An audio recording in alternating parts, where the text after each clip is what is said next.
వ్యక్తుల కోసం కాకుండా ప్రజల అవసరాలకు అనుగుణంగా జిల్లాల విభజన చేయాలన్నారు మాజీ మంత్రి డీకే అరుణ. అర్హత లేని ప్రాంతాలను జిల్లాలుగా ప్రకటించారని, అన్ని అర్హతలు ఉన్న గద్వాలను జిల్లాగా ప్రకటించమని కోరడంలో తప్పేంటని ప్రశ్నించారు.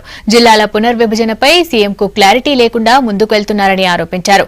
గద్వాలను జిల్లాగా ప్రకటించే విషయంలో సీఎం కేసీఆర్ మరోసారి ఆలోచించాలని చెప్పారు అరుణ.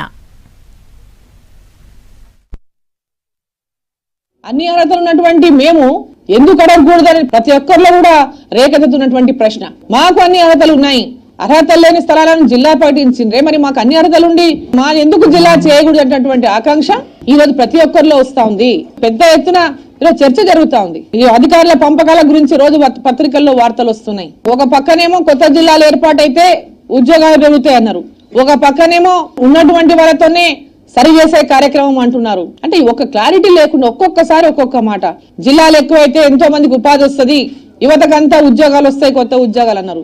మరి ఈ రోజేమో 2 డిపార్ట్మెంట్ అని 3 డిపార్ట్మెంట్ అని కలిపి ఒక డిపార్ట్మెంట్ గా మార్చేస్తామనేటటువంటి మాట మాట్లాడుతున్నారు. సో ఈ రోజు దేనికి ఒక క్లారిటీ లేకుండా మీకు మనసుకు ఏది దోస్తే అది, మీరు ఏది అనుకుంటే అది అనేటటువంటి విధానంలో ఈరోజు పోవడం వల్ల తెలంగాణ రాష్ట్ర ప్రజలకందరికీ కూడా ఈరోజు ప్రతి ఒక్కరు కూడా ఏం జరుగుతుందో, ఏం మాట్లాడుతుందో, ఏమైతుందో అనేటువంటి ఒక కన్ఫ్యూజన్ లో ఈరోజు తెలంగాణ ప్రజలంతా విషయాన్ని కూడా మరి ముఖ్యమంత్రి గారు గ్రహించాలని చెప్పి సందర్భంగా కోరుతా ఉన్నాం.